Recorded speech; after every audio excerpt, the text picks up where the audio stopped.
Hey, y'all, come on in. Last December, on a Sunday, dozens of well-dressed and well-groomed gentlemen headed off to church to help celebrate the Christmas season. And almost every single one of them was met with a little bit of the side eye from their fellow parishioner, especially during the sign of peace. And we are told that this soap is the reason why from Phoenix Artisan Accoutrements. It's a Christmas morning with the Barbershop Duet. Hi, I'm Marcus Klinger with Klinger Vocal Studio. And I'm Sarah Vincent with Sarah Vincent Virtual Pilates. But on Wednesdays and Saturdays. We are the Barbershop Duet. Hey, y'all, come on in. Thank you for finding our little barbershop. If you happen to be here during one of the live premieres on YouTube, why, come on in the live chat. Meet the West Pack, a cool group of friends hanging out from all over the world. Matt Hall's in there. They'd love to meet you, too. They would, and we actually have a few mentions today. But our first one is we have 2 birthdays in the house. We have Gareth from Shave Supply. And Pam, my mother-in-law, who coincidentally is Sarah's mom, too. What are the odds? Y'all, you know what to do. Happy birthday to you. Happy birthday to you. Happy birthday to you. Happy birthday to you. And for our second mention today, I give you our collective favorite from the PAA catalog. And right now is its seasonal time to shine. I give you Space Nog. Y'all, we've got 4 or 5 eggnog scents in the cabinet. Very heavy on the nog and the sugar. This is different. I get the egg. I get the nog under it, and all on a bed of atomic age bay rum. How do you get this one? I think the bay rum is what brings me in, and then it does have that sugary finish, and it just screams like cozy holiday good memories in a bottle somehow. Y'all, we've got the ADP. If you have not had your nose on this and you love eggnog, you owe it to yourself. We adore this. Most of our splashes do not have this much missing. We've got 70 from PAA. Oh, y'all. And what is our soap today? Our soap today actually is from the last year's calendar, like we mentioned, but it also has had a name change, so let's meet it.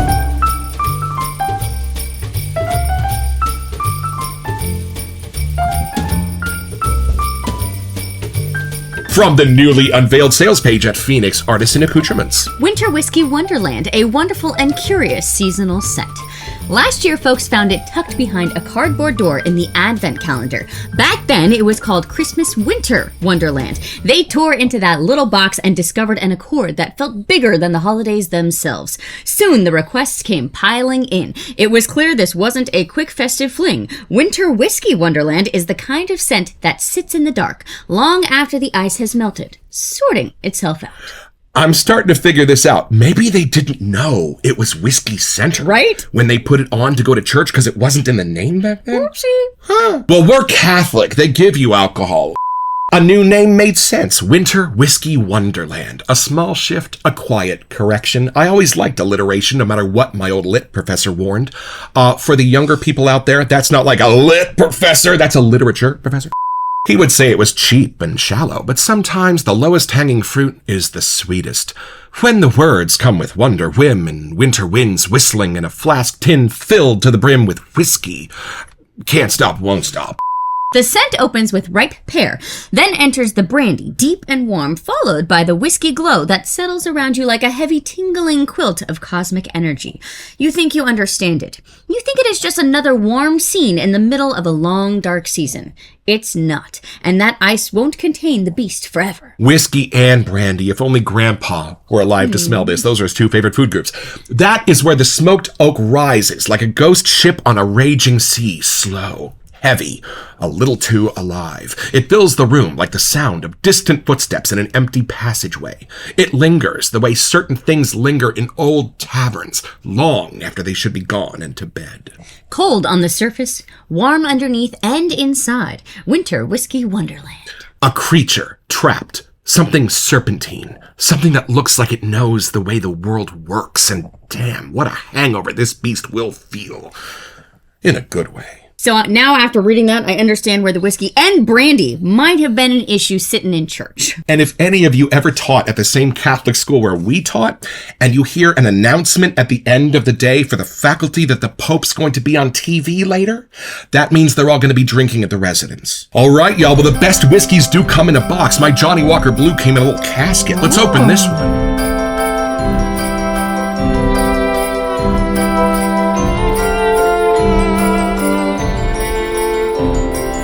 All right, our first PAA holiday episode. So excited. They've been sending us out all the labels. There's the foamy paper on the aftershave, y'all. And let's see. Oh! Woo! What is that? Y'all, look at this. Oh, man. It is a dark and spicy label. Look at the Loch Ness Monster Right trapped in the cube. inside of that cube on a bed of fire. It could be ocean, it could be snow. It's all reflective, but it looks kind of scary. Let's look at the splash label. That'll help. And there's my favorite confetto. And let's see the label here. Oh, y'all, I'm thinking this whiskey and brandy are going to be on the rocks. Are you seeing that? Yeah. That is beautiful. Here are your perfect friends. And I think it's time to imbibe in a first impression.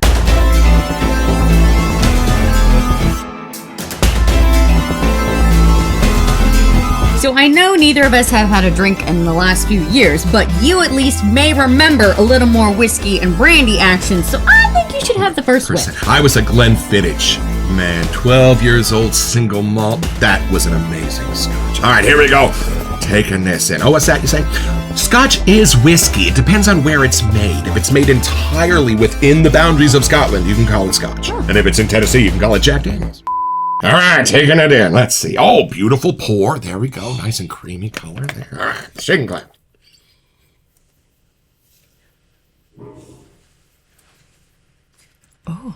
Oh, that's interesting.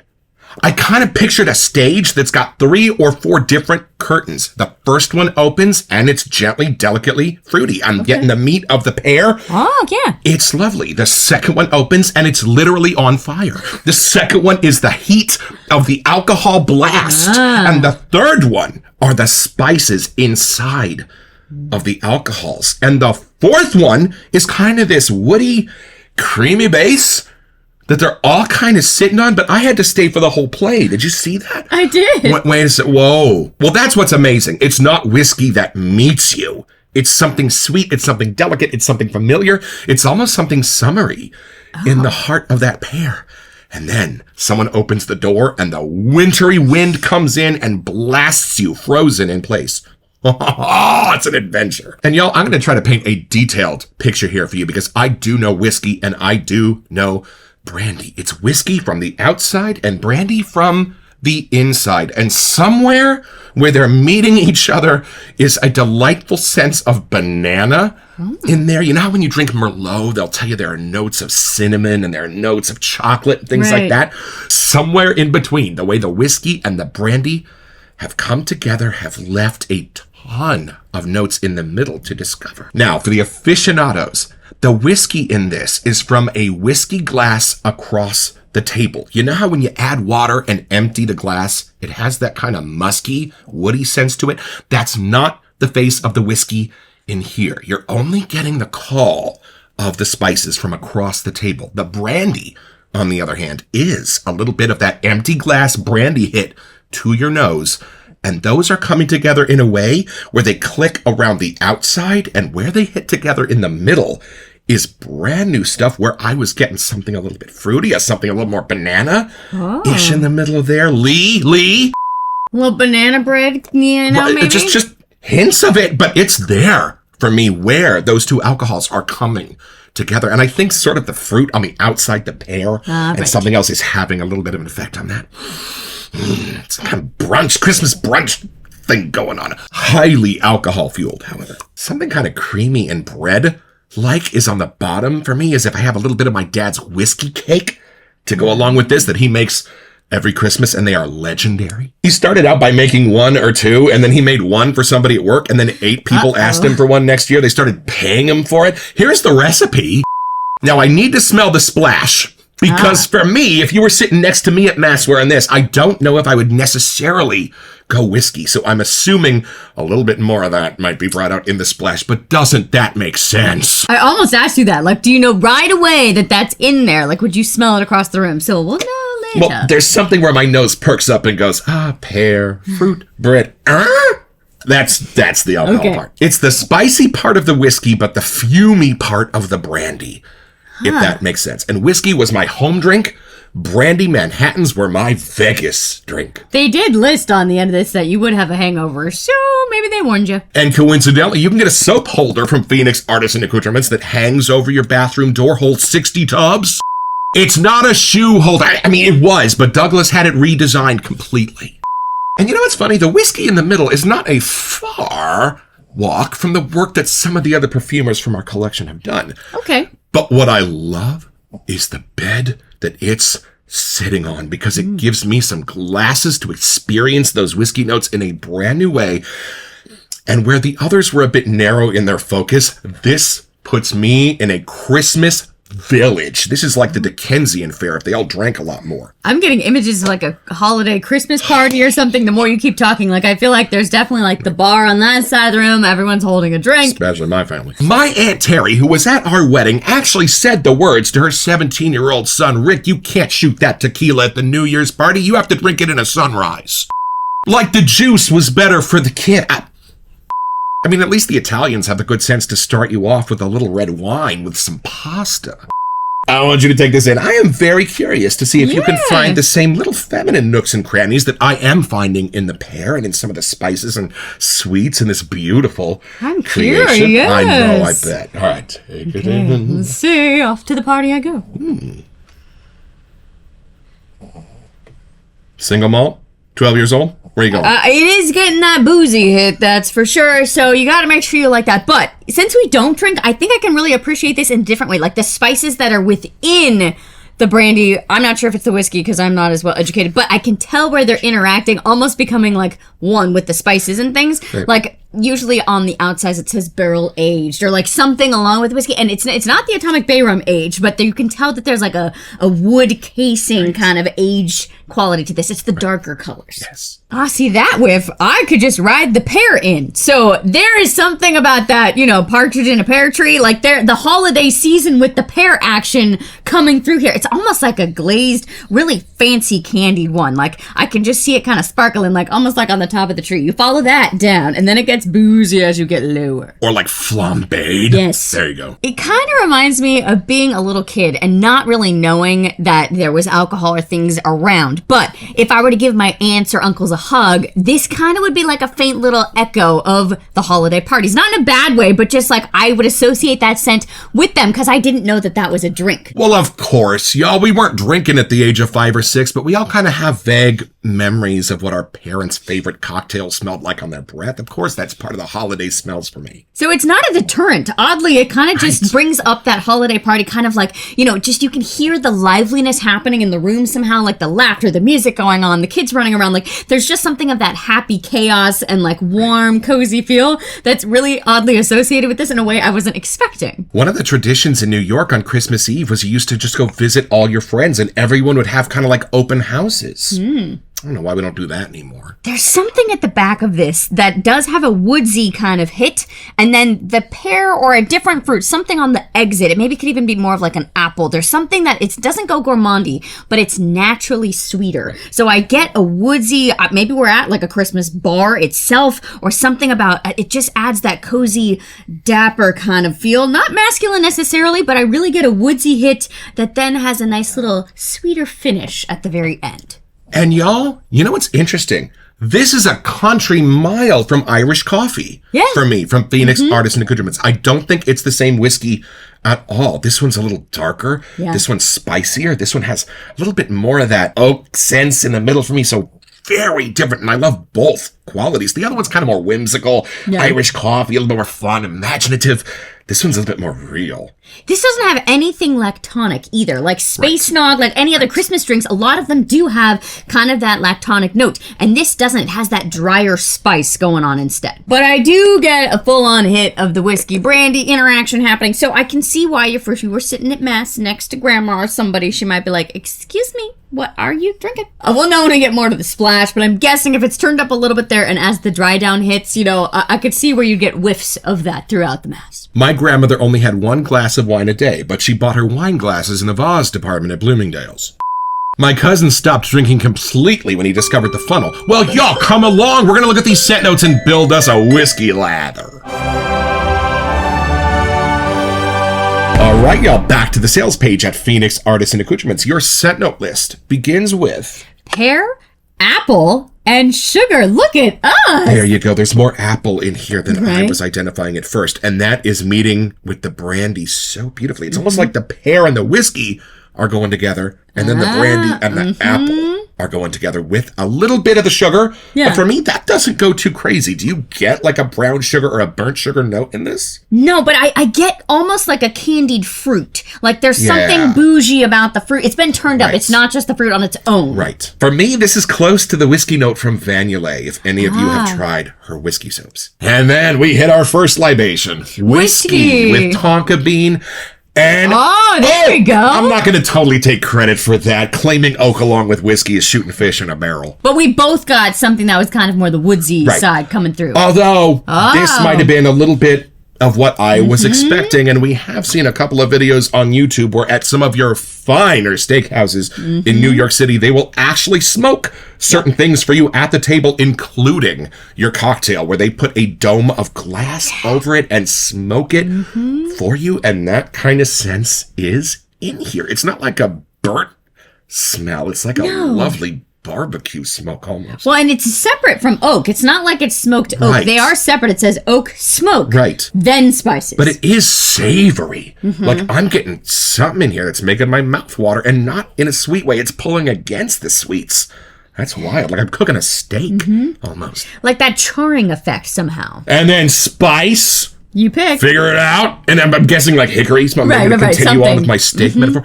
And there you go. Little glass of brandy to finish your night.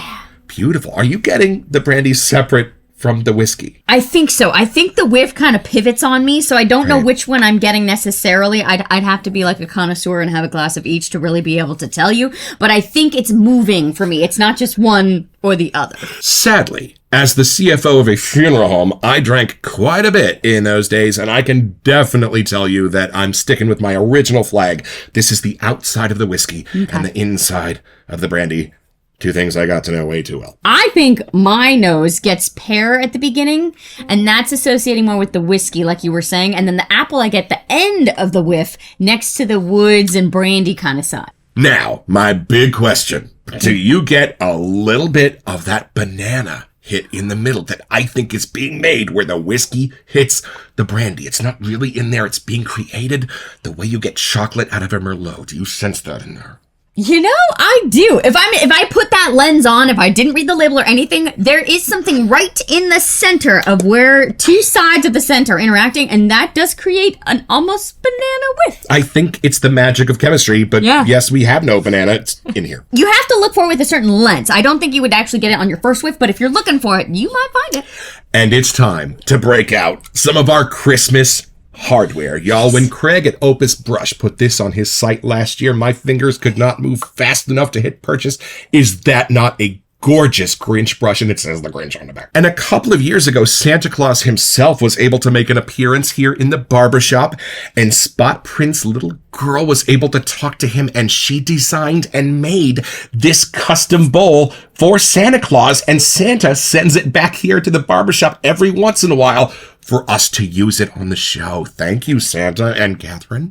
Yeah, Santa has to grow out his beard for the holidays, so we get to borrow it this is time of when year. he doesn't need the bowl. All right, I'm just going to grab probably a lot more soap than Douglas would say you needed, about an almond size, maybe a little bigger. And I'm just going to put it here into the ridges of my bowl. Now, at first, we spread out our soap. We want to make a thin layer of the soap on the bottom of the bowl because we just want to transfer it onto the brush first before we start building our lather. So yeah, it's going to look like that. A little Sean and Julie water, because you do need to add a little bit of water to your whiskey to bring out the flavor. I would order it neat, but with one little ice cube, you know? A few moments later. Well, it's funny. You know, with some soaps, I'm like, there's two ways in. Right. There's like the pear, fruity apple way, and then there's the hard alcohol. Yep.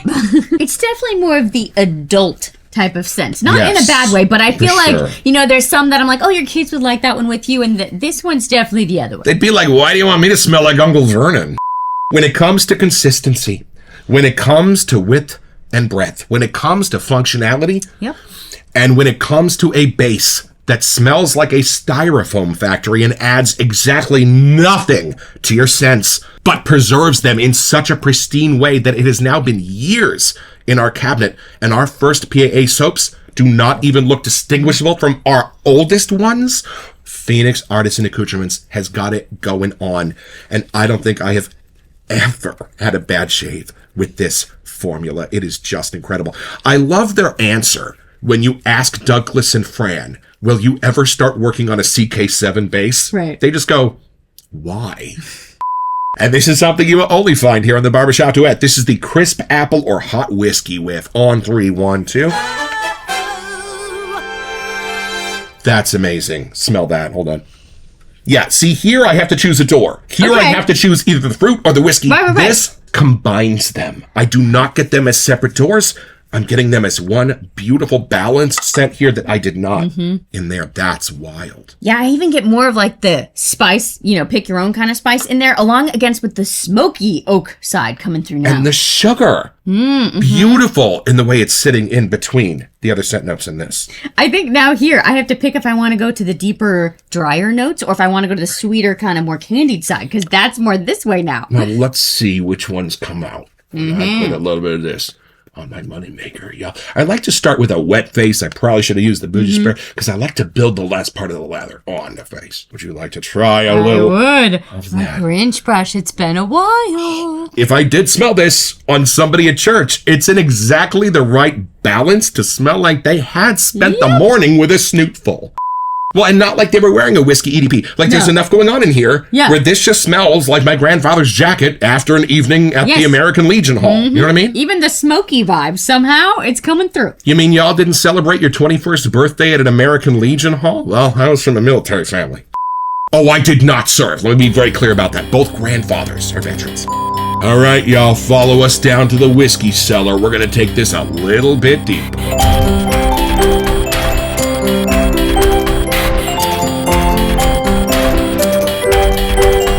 Here's an interesting observation. Sometimes I feel like I get the full weight of the soap and all of its nooks and crannies in its most intense form in this moment as I'm wiping the lather off my face with a dry towel.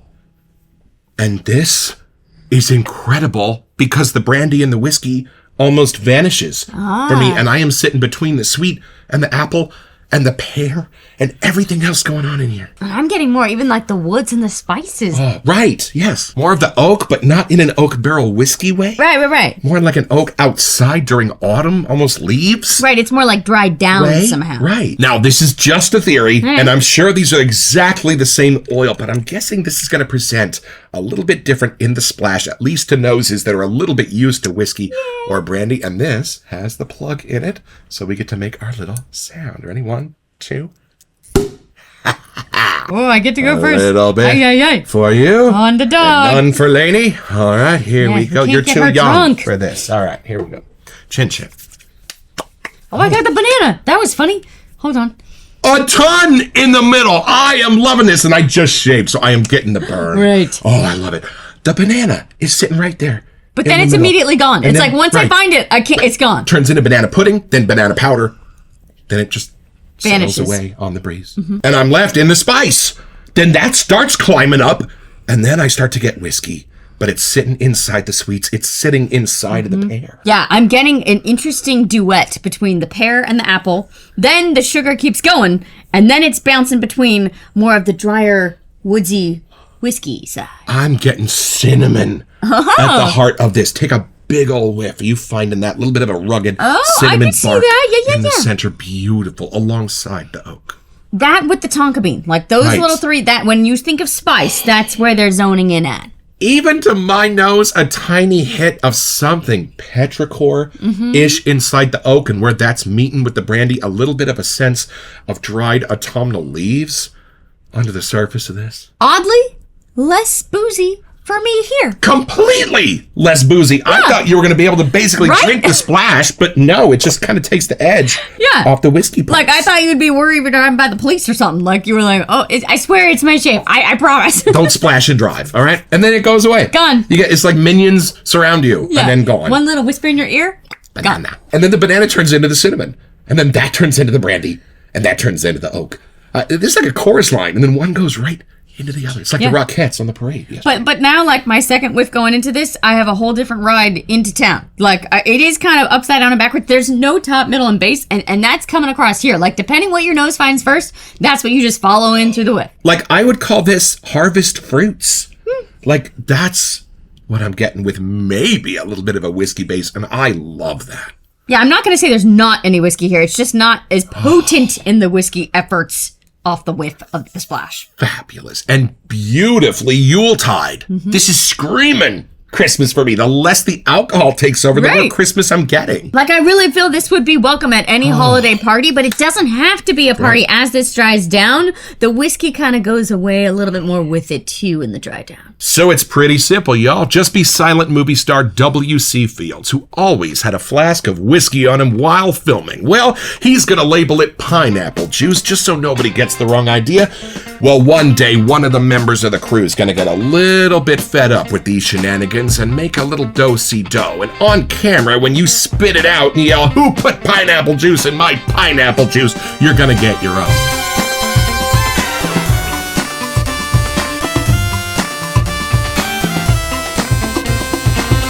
So head over to their website at phoenixartisanaccoutrements.com, or even better, do it by way of the link in the description. It's an affiliate link, which lets them know that we sent you, and it gives us back a small percentage of the sale, which we'll probably spend on soap so we can make more episodes. It's at no cost to you, and we would be grateful.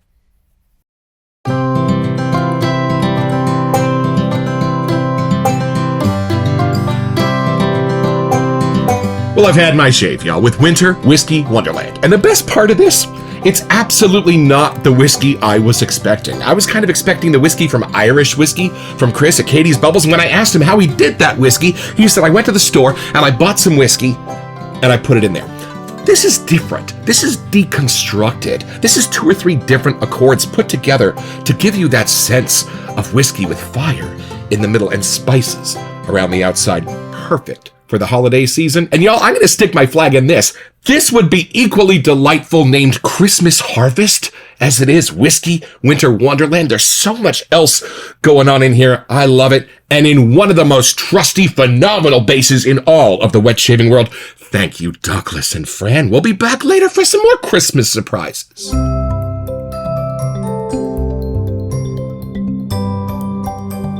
Welcome to our December messages. So y'all, for my 50th birthday, we reached out to Grizzly Bay and asked if he would make me a custom brush. Well, not only did he make me a custom brush, he made 2. He made one to have a giveaway on the show, and it looks like this. And to be eligible for this giveaway, all you have to do is send us an email to wesettyou@thebarbershopduet.com. Mention Grizzly Bay in that email, and then check back on our first January episode to see if you are our lucky winner. Best of luck. You know why this and Monstroso are very much the same for me? I am not the biggest fan of vetiver, and while I am a big fan of whiskey, I didn't know how I'd feel about it, like on my face as a cologne.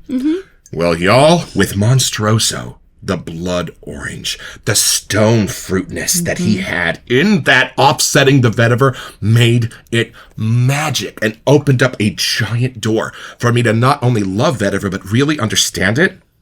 Y'all, everything that he has put in here opposite that whiskey, opposite that brandy, opens it up in new ways that I didn't even know were possible. And at the end of the day, with this splash, I would not even call it whiskey brandy forward. I think it's everything else going on in the nooks and crannies that take the spotlight and almost make this a fruitish, harvesty sense. And I adore it. Douglas and Fran, home run with this one. So the new advent calendar just became available. So I'm very curious to see what's going to happen with everyone getting their doors open and which one they're going to vote for the next holiday season. It gets exciting, y'all. Don't forget your next appointment with the Barbershop Duet. You'll smell more Christmassy just watching this.